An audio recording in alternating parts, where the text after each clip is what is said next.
অপর প্রতিনিধি রয়েছেন রূপম দাস। রূপম, আজকের এই বড়দিনে যারা রয়েছেন সেখানে তাদের কি বক্তব্য? এই যে বড়দিন তারা কিভাবে এনজয় করছেন, কিভাবে সেলিব্রেট করছেন আজকে? দেখো স্বর্ণালী, তোমাকে প্রথমে একটা জিনিস জানিয়ে রাখবো, যেটা আজকে যে এই যে দেউলটি শরৎচন্দ্র একটা খুব ভালো একটি পিকনিক স্পট, এই পিকনিক স্পটটা কিন্তু যাতে কোনো রকম কোনোভাবে যাতে কোনো অঘটন না ঘটে, কারণ সামনেই হচ্ছে এক রূপনারায়ণ নদ। সেই রূপনারায়ণ নদে যারা কোনো পাবলিক যাতে বা কোনো যারা পর্যটক যারা এসেছেন তারা যদি যাতে না নামেন, পুরো পুলিশি প্রোটোকল আছেন। এবং পাশাপাশি তোমার যে প্রশ্নের আমি সেই উত্তর আমি দেবো, যেটা দর্শকদের মধ্যে যে যারা এসেছেন এখানে পর্যটকরা, তাদের মধ্যে যে উদ্দীপনা আমি সেটা একবার দেখাবো।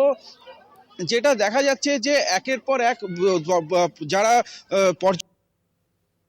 আসছেন এবং ভিড় করছেন এবং ভিড় করে কিন্তু তারা এসেছেন। আমি কথা বলে নেবো কিছু মানুষজনের সঙ্গে। দিদি, কোথা থেকে এসেছেন আজকে? কোলাঘাট। আচ্ছা, কিরকম লাগছে?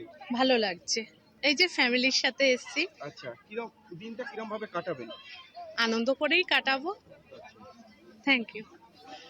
একদমই তাই স্বর্ণালী, তুমি দেখতেই পেলে যে যারা এসেছেন পর্যটকরা, তাদের মধ্যে কিন্তু আলাদা একটা উদ্দীপনা কিন্তু দেখা যাচ্ছে।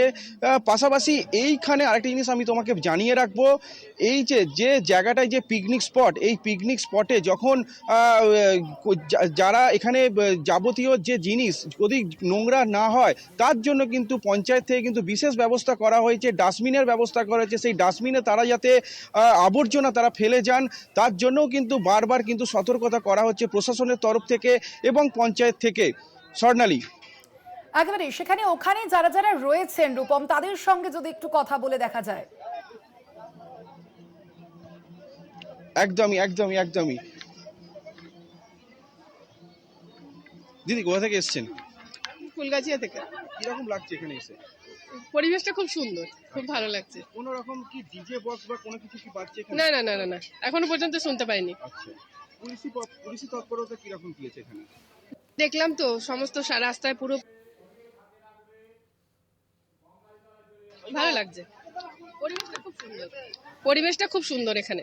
একেবারে বোঝাই যাচ্ছে যে আজকের দিনে কিন্তু একদমই স্বর্ণালী, আমি আরো গিয়েছেন। আপাতত সঙ্গে থাকো তুমি রূপম আমাদের, এবং শুধু তার পাশাপাশি কিন্তু আমরা কঙ্কালীতলার দিকেও একটু নজর রাখবো। কঙ্কালীতলা থেকে সরাসরি রয়েছেন আমাদের অপর প্রতিনিধি মনা বীরবংশী। মনা, বড়দিনের দিনে ঠিক কি ছবি কঙ্কালীতলার?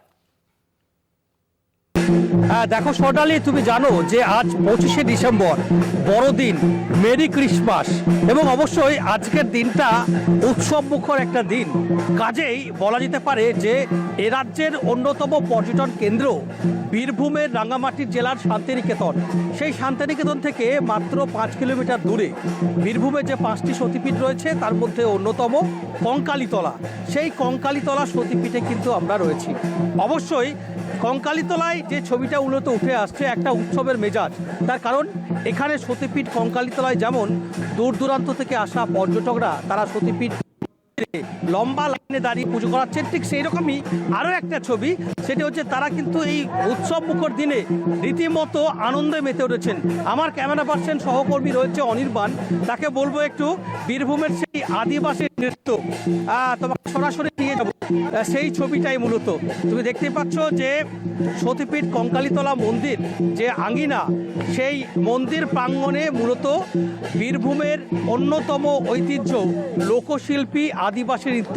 সেই আদিবাসী নৃত্যকে কিন্তু রীতিমতো এখানকার যারা আদিবাসী মানুষজন তারা কিন্তু এই মূলত এখানে রয়েছেন এবং রীতিমতো একটা উৎসবের কিন্তু মেজাজ বলা যেতে পারে।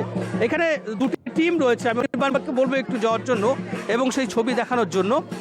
সরাসরি এই মুহূর্তে দাঁড়িয়ে যে সমস্ত দর্শকরা কলকাতা টিভির পর্দায় নজর রেখেছেন তাদের সরাসরি তুলে ধরছি সেই ছবি। সেই আদিবাসী নৃত্য তুমি বুঝতে পারছো যে যারা এই রাজ্যের বিভিন্ন প্রান্ত থেকে এসেছেন, যারা শান্তিনিকেতন বেড়াচ্ছেন রবীন্দ্রনাথের এবং সোনাঝুরি হাট ঘুরছেন, তারা সরাসরি চলেও আসছেন এই সতীপীঠ কঙ্কালীতলায় এবং কঙ্কালীতলায় আদিবাসী নৃত্যে তারা রীতিমতো কিন্তু আনন্দ করছেন। ও যেহেতু বুঝতেই পারছো যে আজকে 25শে ডিসেম্বর এবং এবছর শীতের যে মরশুম, সেই মরশুমের সবচেয়ে শীতলতম দিন। তার কারণ হচ্ছে একেবারেই পারদ নেমে গেছে 8 ডিগ্রি সেলসিয়াসে। খুব স্বাভাবিকভাবেই কনকনে হারহিম করা ঠান্ডা রয়েছে, উত্তরের হাওয়া কিন্তু হু করে ঢুকছে এবং রীতিমতো একটা উৎসবের বিষয়। অবশ্যই অনেকেই এসছেন দূর দূরান্ত থেকে, কোথা থেকে আসা হয়েছে এবং উৎসবের দিনগুলোতে ঠিক কীভাবে কাটছেন? আমরা কলকাতা থেকে এসেছি, আমরা ঘুরতে এসেছি বিশেষ করে শান্তিনিকেতন আর এই অঞ্চলগুলোতে। আজকে এখানে এসে এত ভালো লাগছে, বিশেষ করে সাঁওতালদের ড্যান্স, ওদের কিছু উপার্জনও হয়। মনা, তুমি সঙ্গে থাকো, সবকিছু আমাদের মিলে- সঙ্গে